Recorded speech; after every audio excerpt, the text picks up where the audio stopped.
Zakir Naik, doctor Zakir Naik. أعوذ بالله من الشيطان الرجيم بسم الله الرحمن الرحيم إن المسلمين والمسلمات والمؤمنين والمؤمنات والقانتين والقانتات والصادقين والصادقات والصابرين والصابرات والخاشعين والخاشعات والمتصدقين والمتصدقات والصائمين والصائمات والحافظين فروجهم والحافظات والذاكرين الله كثيرا والذاكرات أعد الله لهم مغفرة وأجرا عظيما بسم الله الرحمن الرحيم رب اشرح لي صدري ويسر لي أمري واحلل عقدة من لساني يفقهوا قولي। শ্রদ্ধেয় justice M M কাজী, শ্রদ্ধেয় গুরুজনেরা এবং প্রিয় ভাই বোনেরা, সবাইকে শুভেচ্ছা জানাচ্ছি ইসলামিক নিয়মে। আসসালামু আলাইকুম ওয়া রাহমাতুল্লাহি ওয়া বারাকাতুহু। আল্লাহর শান্তি, দয়া আর রহমত আপনাদের সবার উপরে বর্ষিত হোক।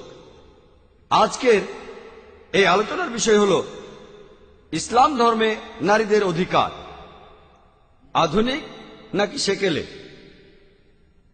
অক্সফোর্ড ডিকশনারি অনুযায়ী নারীদের অধিকার হচ্ছে সেই অধিকার যেখানে নারী ও পুরুষের সামাজিক ও আইনগত অধিকার নিশ্চিত করা হয়।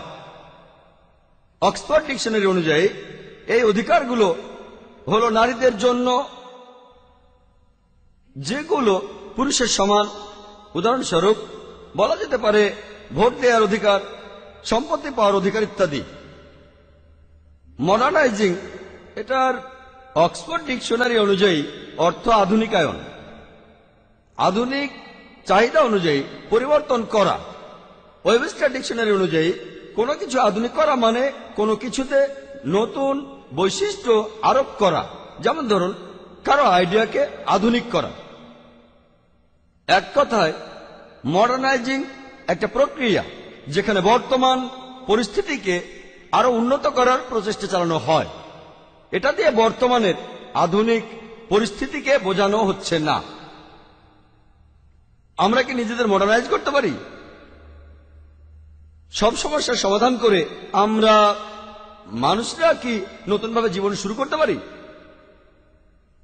আমি এই অনুষ্ঠানে সেই সব আইডিয়া নিয়ে বা মতামত নিয়ে কোন রকম কথা বলবো না যেগুলো বলেছেন বিজ্ঞানীরা আর বিভিন্ন তথাকথিত বিশেষজ্ঞরা যে কিভাবে এই সমাজে নারীদের জীবনযাপন করা উচিত।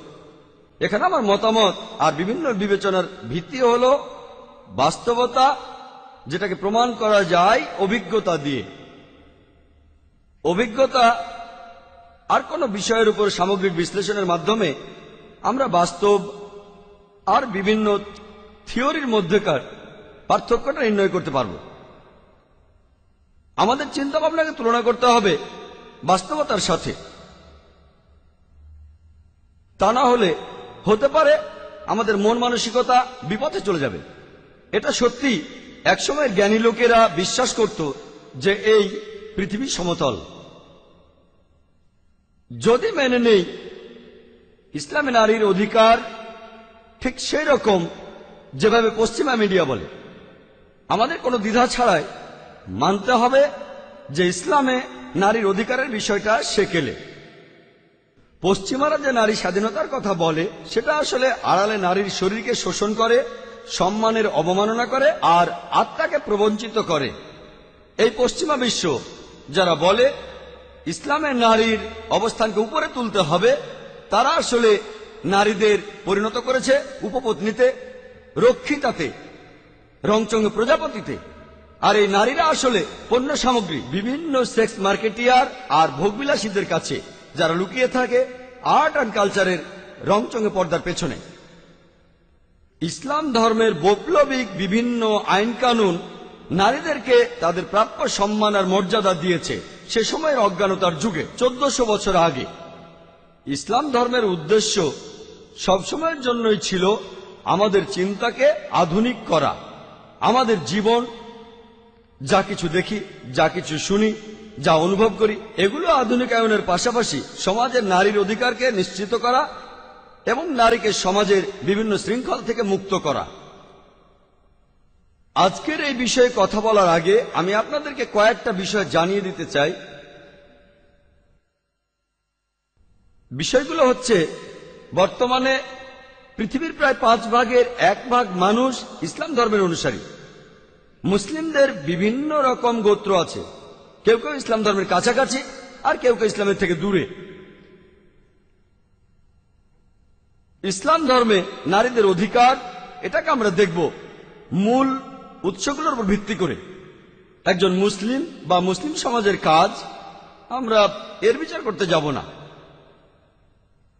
ইসলাম ধর্মের মূল দলিলগুলো হল পবিত্র কোরআন, সর্বশেষ আসমানী কিতাব, আর বিভিন্ন সহিহ হাদিস, আমাদের নবীজি মুহাম্মদ সাল্লাল্লাহু আলাইহি সাল্লাম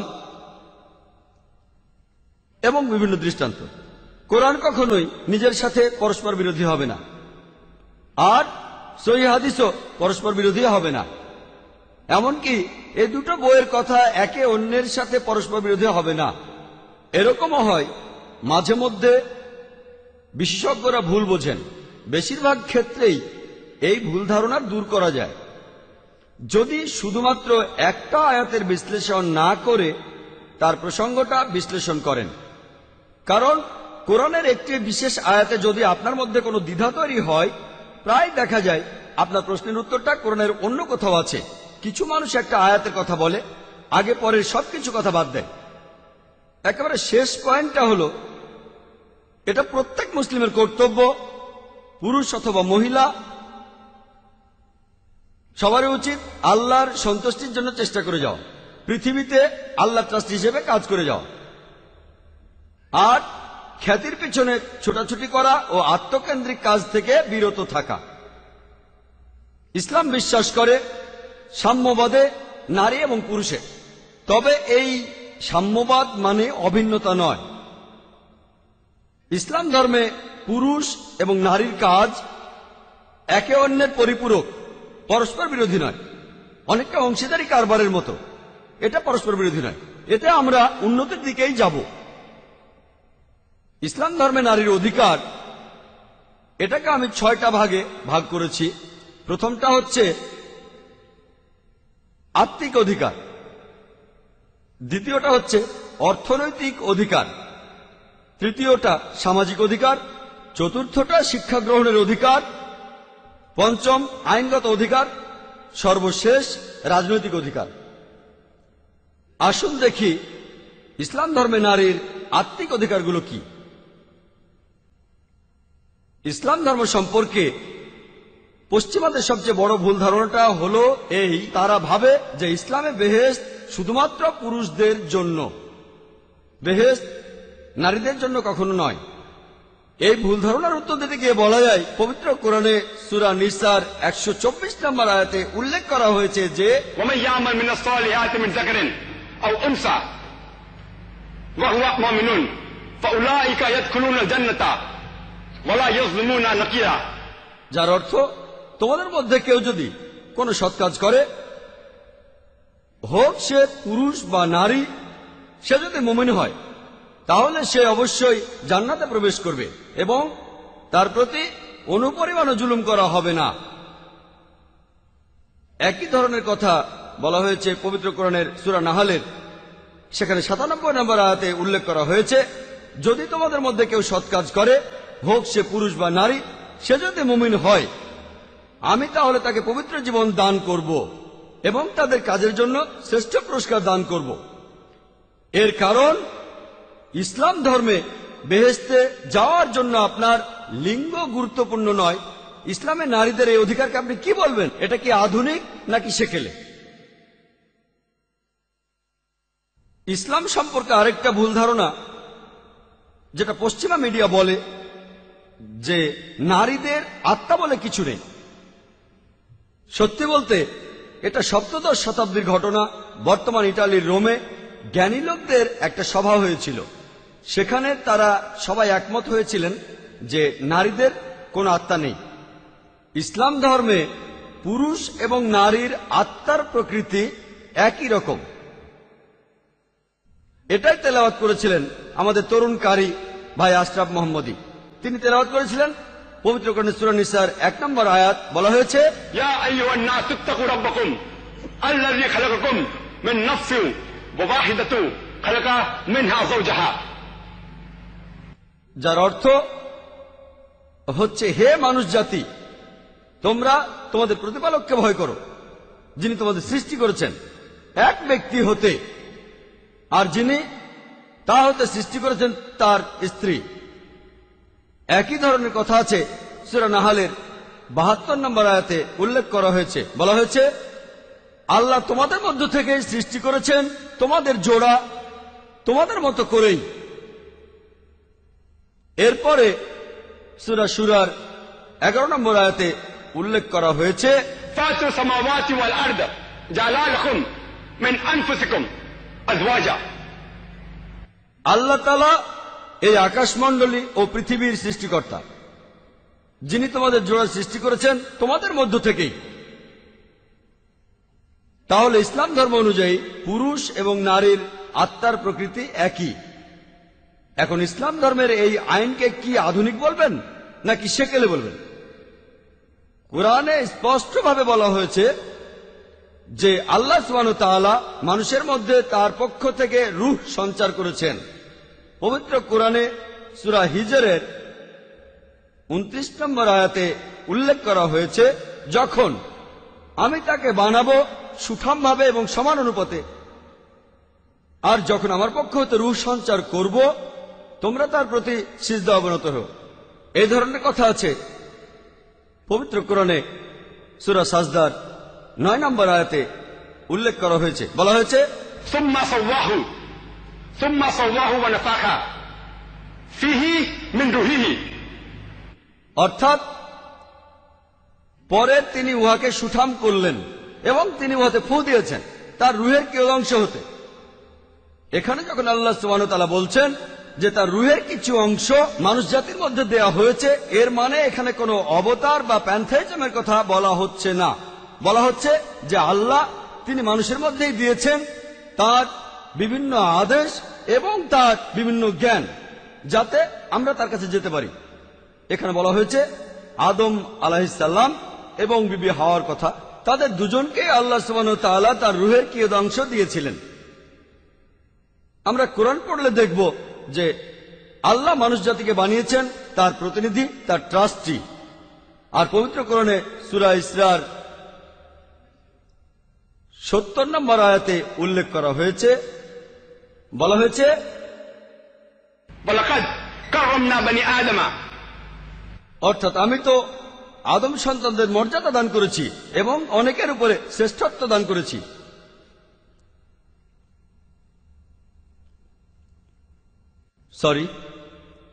এখানে আদমের সকল সন্তানকেই সম্মান দেখানো হয়েছে, পুরুষ আর পাশাপাশি নারীদেরকেও। এমন কিছু ধর্মগ্রন্থ আছে, যেমন ধরুন বাইবেল, যেগুলো মানুষের পতনের জন্য দায়ী করে বিবি হাওয়াকে।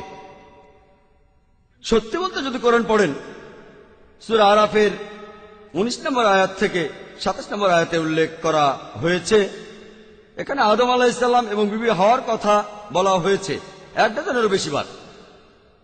দুজনেই আল্লাহর অবাধ্য হয়েছিলেন, দুজনেই ক্ষমা প্রার্থনা করেছিলেন, দুজনেই অনুতপ্ত হয়েছিলেন আর ক্ষমাও করা হয়েছিল।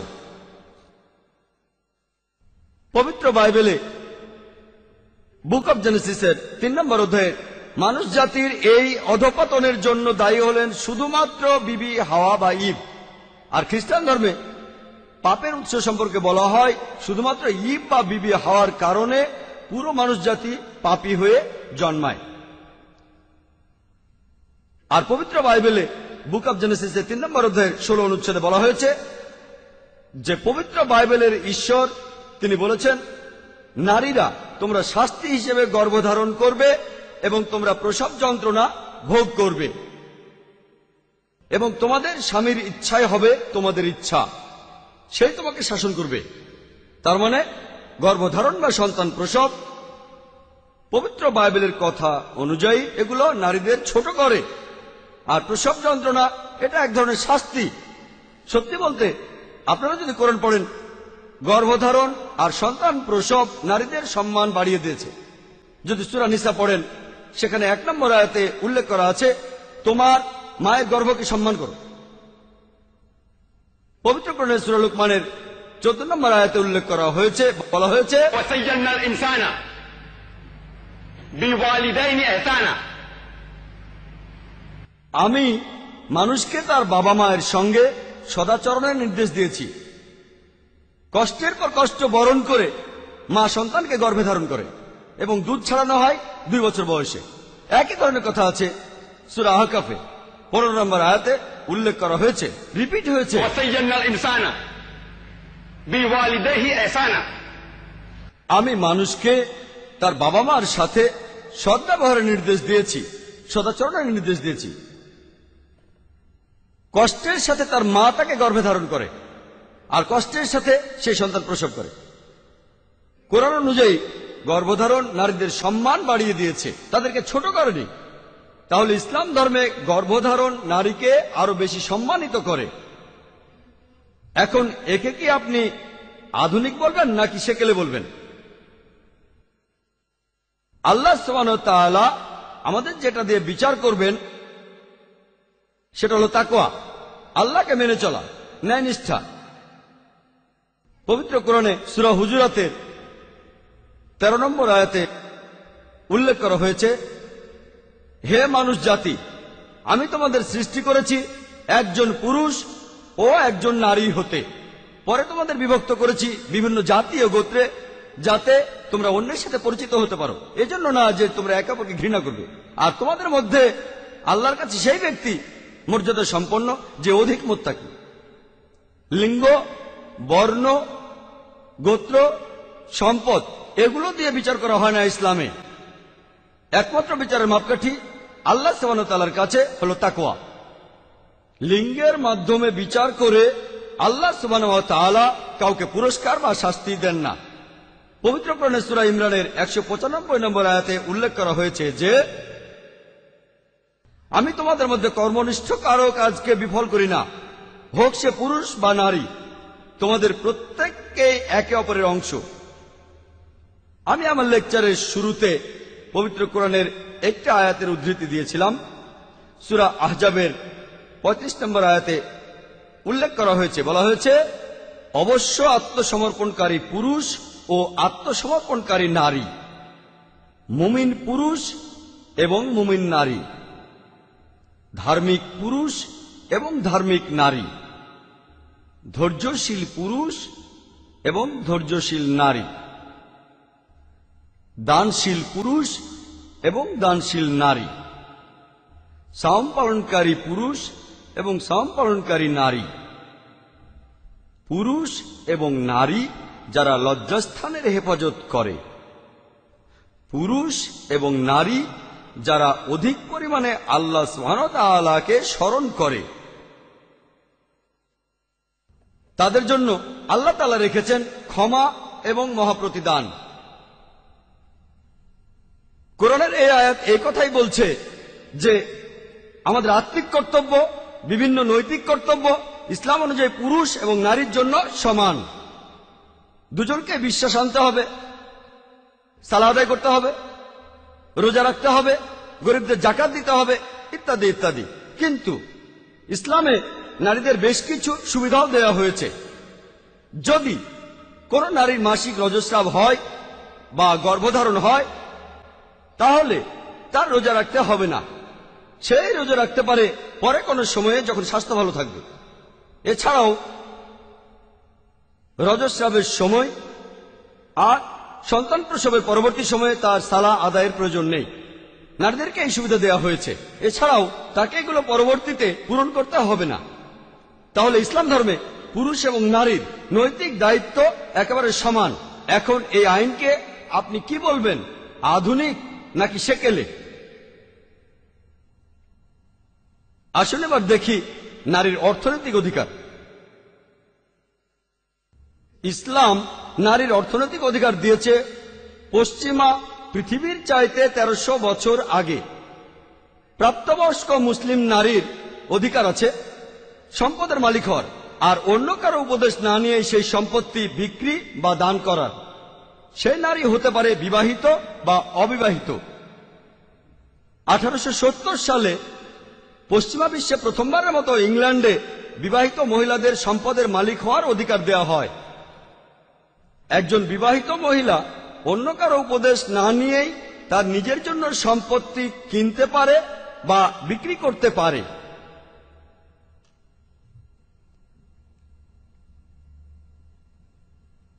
আমি কথা মানছি যে ইসলাম ধর্ম নারীদেরকে তাদের অধিকার দিয়েছে 1400 বছর আগে।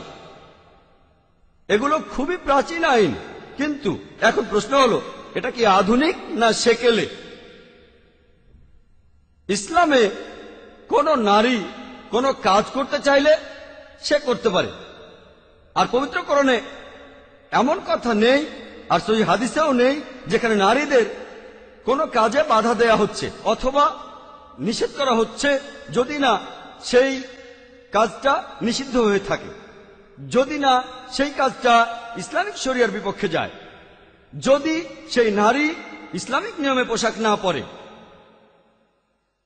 কিন্তু এখানে নারী এমন কাজ করতে পারবে না যেখানে তাদের শরীরের সৌন্দর্যকে দেখানো হয়, যেমন ধরুন মডেলিং, অভিনয় করা, এরকম বিভিন্ন কাজ। এছাড়াও অনেক কাজ আছে, চাকরি আছে যেগুলো নিষিদ্ধ করা হয়েছে নারীদের জন্য, পাশাপাশি পুরুষদের জন্য নিষিদ্ধ, যেমন ধরুন মদ সরবরাহ, এছাড়াও জুয়া খেলার স্থানে কাজ, এছাড়াও কোনো অনৈতিক কাজ বা নিষিদ্ধ ব্যবসায় লিপ্ত হওয়া, এগুলো নারী পুরুষ উভয়ের জন্য নিষিদ্ধ করা হয়েছে, পুরুষ নারী দুজনের জন্য নিষিদ্ধ। সত্যিকারের ইসলামিক সমাজে নারীরা যেসব পেশা নেবে তার মধ্যে একটা হলো ডাক্তারি, মহিলা প্রসূতি বিশেষজ্ঞ প্রয়োজন, আমাদের মহিলা নার্সও প্রয়োজন, আমাদের মহিলা শিক্ষক প্রয়োজন আছে। কিন্তু ইসলাম ধর্মে নারীদের কোনো অর্থনৈতিক দায়বদ্ধতা নেই। একটা পরিবারের যাবতীয় অর্থনৈতিক দায়িত্ব থাকে সেই পরিবারের পুরুষদের উপর, আর তাই জীবনযাপনের জন্য নারীকে উপার্জন করতে হবে না। তবে বাস্তবে দেখা যায় যে অর্থনৈতিক অসচ্ছলতার কারণে এখন এটা সম্ভব না, সেক্ষেত্রে নারীরা উপার্জন করতে পারে। এখানেও কেউ তাকে কাজের জন্য জোর করবে না, সেই নারী নিজের থেকেই কাজ করবে, নিজের ইচ্ছাতেই উপার্জন করবে। যে পেশাগুলোর কথা বললাম সেগুলো বাদে একজন নারী ঘরে বসেও কাজ করতে পারে, জামা কাপড় বানাতে পারে, এমব্রয়ডারি করতে পারে, হাড়ি পাতিল বানাতে পারে, ঝুড়ি বানাতে পারে ইত্যাদি। নারীরা এছাড়াও কাজ করতে পারে ছোটখাটো দোকান বা ফ্যাক্টরিতে, যেগুলো বানানো হয়েছে বিশেষ করে মহিলাদের জন্য। মহিলারা এমন জায়গায় কাজ করতে পারে যেখানে পুরুষ ও নারীর কাজের জন্য আলাদা জায়গা আছে, কারণ ইসলাম নারী ও পুরুষের অবাধ মেলামেশাকে অনুমতি দেয় না। নারীরা ব্যবসাও করতে পারে, ব্যবসায় যখন লেনদেন হয় যেখানে দেখা করার প্রয়োজন হবে বিদেশি পুরুষদের সাথে না মেহরামের সাথে, সেখানে সে কাজটা করবে তার বাবা, ভাই, স্বামী বা ছেলের মাধ্যমে। এ ব্যাপারে উদাহরণ হিসেবে বলতে পারি বিবি খাদিজা রাদিয়াল্লাহু তাআলা আনহার কথা। তিনি ছিলেন আমাদের প্রিয় নবী মুহাম্মদ সাল্লাল্লাহু আলাইহি ওয়াসাল্লামের স্ত্রী। তিনি ছিলেন তার সময়ে সবচেয়ে সফল মহিলা ব্যবসায়ীদের মধ্যে একজন। তিনি তার ব্যবসায়িক লেনদেনগুলো করেছেন তার স্বামী নবীজি মুহাম্মদ সাল্লাল্লাহু আলাইহি ওয়াসাল্লামের মাধ্যমে।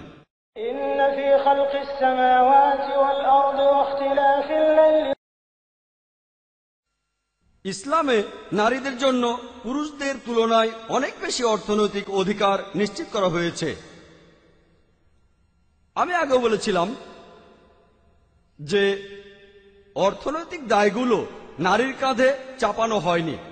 যে কোনো পরিবারে অর্থনৈতিক দায়িত্ব থাকে পুরুষের উপরে। নারীদের বিয়ের আগে তাদের বাবা অথবা ভাই এবং বিয়ের পরে তাদের স্বামী অথবা সন্তান তাদের থাকা, খাওয়া এবং পড়ার খরচ বহন করবে। বিয়ের সময় নারীরা অনেক কিছু পেয়ে থাকে।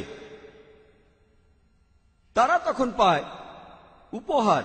বিয়ের সময় তারা যৌতুক পায়, যেটা বিয়ের উপহার, এটাকে বলা হয় দেনমোহর। আমি আগেও বলেছিলাম যে পবিত্র কোরআনের সূরা নিসা 4 নম্বর আয়াতে উল্লেখ করা হয়েছে, نحلة. তোমরা নারীদের প্রদান করবে দেনমোহর, বিয়ের উপহার। বিধিসম্মতভাবে কোনো বিয়ে অনুষ্ঠিত হতে গেলে দেনমোহর প্রদান আবশ্যিক, কিন্তু দুর্ভাগ্যজনকভাবে এখানে আমাদের মুসলিম সমাজে প্রায় সবাই সামান্য পরিমাণে দেনমোহর প্রদান করে এই ঝামেলা মেটাতে চায়। হয়তো তারা দিল 151 রুপি অথবা 786 রুপি দিল, আর বিয়ের অনুষ্ঠানে তারা লক্ষ লক্ষ টাকা খরচ করে ডেকোরেশনের পেছনে, বিভিন্ন রকম ফুল, লাঞ্চ অথবা ডিনার পার্টি ইত্যাদি জিনিসের পেছনে। ইসলাম ধর্মে দেনমোহরের ক্ষেত্রে সর্বনিম্ন সীমা বা সর্বোচ্চ সীমা বলে কিছু নেই, কিন্তু যদি কেউ বিয়ের অনুষ্ঠানে লক্ষ লক্ষ টাকা খরচ করতে পারে সেখানে অবশ্যই দেনমোহর বেশি হবে। মুসলিম সমাজের ভেতরে বিভিন্ন রকম নিয়ম কানুন ঢুকে গেছে, বিশেষ করে আমাদের এই উপমহাদেশে। আমরা অল্প পরিমাণে দেনমোহর প্রদান করি আর আশা করি আমার স্ত্রী ফ্রিজ নিয়ে আসবে, একটা টিভি নিয়ে আসবে, আশা করি স্ত্রীর কাছ থেকে আমরা ফ্ল্যাট পাবো, আমরা গাড়ি পাবো ইত্যাদি, আর যৌতুক হিসেবে পাবো বড় অঙ্কের টাকা। এটা নির্ভর করে স্বামীর সামাজিক অবস্থানের উপর। যদি গ্র্যাজুয়েট হয় তাহলে তারা আশা করে 1 লক্ষ টাকা, যদি ইঞ্জিনিয়ার হয় তাহলে আশা করে 3 লক্ষ, আর যদি ডাক্তার হয় তাহলে আশা করে 5 লক্ষ। বিয়েতে যৌতুক দেয়া, বিয়েতে স্বামী স্ত্রীর কাছ থেকে যৌতুক নিচ্ছে, প্রত্যক্ষ বা পরোক্ষভাবে ইসলামে এটা নিষিদ্ধ। যদি সেই মেয়ের বাবা ও মা মেয়েকে কিছু দিয়ে থাকে তাদের নিজের ইচ্ছায়, এতে কোনো আপত্তি নেই, কিন্তু দাবি করা বা জোর করা প্রত্যক্ষ বা পরোক্ষ ইসলামে এটাকে নিষিদ্ধ করা হয়েছে। যদি কোনো নারী কাজ করে, যদিও এটা বাধ্যতামূলক না, সে যা উপার্জন করবে এটা সম্পূর্ণভাবে তার নিজের সম্পত্তি, তার একটা পয়সাও পরিবারের পেছনে খরচ করা লাগবে না। তবে যদি করতে চায় তাহলে করতে পারে। কারো স্ত্রী সে যতই ধনী লোক হোক, এটা স্বামীর কর্তব্য যে তার স্ত্রীর থাকা, খাওয়া, পড়া এবং অন্যান্য অর্থনৈতিক অধিকারগুলো নিশ্চিত করবে। যদি কোনো মহিলা তালাকপ্রাপ্ত হয় অথবা বিধবা হয়, তখন ইদ্যতের সময়কালের জন্য তাকে আর্থিক সাহায্য দেয়া হয়। যদি তখন তার সন্তান থাকে তাদের ভরণ পোষণের জন্য সাহায্য করা হয়। ইসলাম নারীদেরকে উত্তরাধিকার সূত্রে অধিকার দিয়েছে 1400 বছর আগে। পবিত্র কোরআনের অনেক আয়াত এই কথা বলছে। সূরা নিসা, সূরা বাকারা এবং সূরা মাইদার বিভিন্ন আয়াতে উল্লেখ আছে, একজন নারী হোক সে কারো স্ত্রী অথবা কারো মা অথবা কারো বোন অথবা কারো মেয়ে, সেই নারীরও সম্পত্তির অধিকার আছে। এই অধিকারটাকে স্থির করে দিয়েছেন আল্লাহ তাআলা পবিত্র কোরআনে। আমি এটাও জানি এই ব্যাপারটা নিয়ে প্রশ্ন আছে যে ইসলামে নারীদের যে সম্পত্তির অধিকার দেওয়া হয় সেটা অবিচার। এখানে আমার হাতে সময় কম তাই বলতে পারছি না, ইনশাআল্লাহ পরে আমাকে প্রশ্ন করবেন, তখন আমি আরো বিস্তারিতভাবে এ বিষয়ে জানাতে পারব। আসুন এবার আমরা দেখি তারপরের অধিকারটা, নারীর সামাজিক অধিকার ইসলামে। সামাজিক অধিকারকে ভাগ করা যায় আরো 4টা ভাগে। সামাজিক অধিকার, কন্যা হিসেবে অধিকার, স্ত্রী হিসেবে, মা হিসেবে এবং বোন হিসেবে। প্রথমে দেখি ইসলামে নারীকে কন্যা হিসেবে কি অধিকার দেয়া হয়েছে। ইসলামে কন্যা শিশুর ভ্রূণ হত্যা নিষিদ্ধ। ইসলাম ধর্মে কন্যা শিশু হত্যা করাকে নিষিদ্ধ করা হয়েছে। পবিত্র কোরআনের সূরা তাকবীরের 8 ও 9 নম্বর আয়াতে উল্লেখ করা হয়েছে, যখন জীবন্ত সমাধিস্থ কন্যা তোমাকে জিজ্ঞেস করবে যে কোন অপরাধে তাকে হত্যা করা হয়েছিল, শুধুমাত্র কন্যা শিশুর ভ্রূণই নয়, ইসলাম ধর্মে যাবতীয় ভ্রূণ হত্যাকে নিষিদ্ধ করা হয়েছে, হোক সেটা পুত্র সন্তান অথবা কন্যা সন্তান।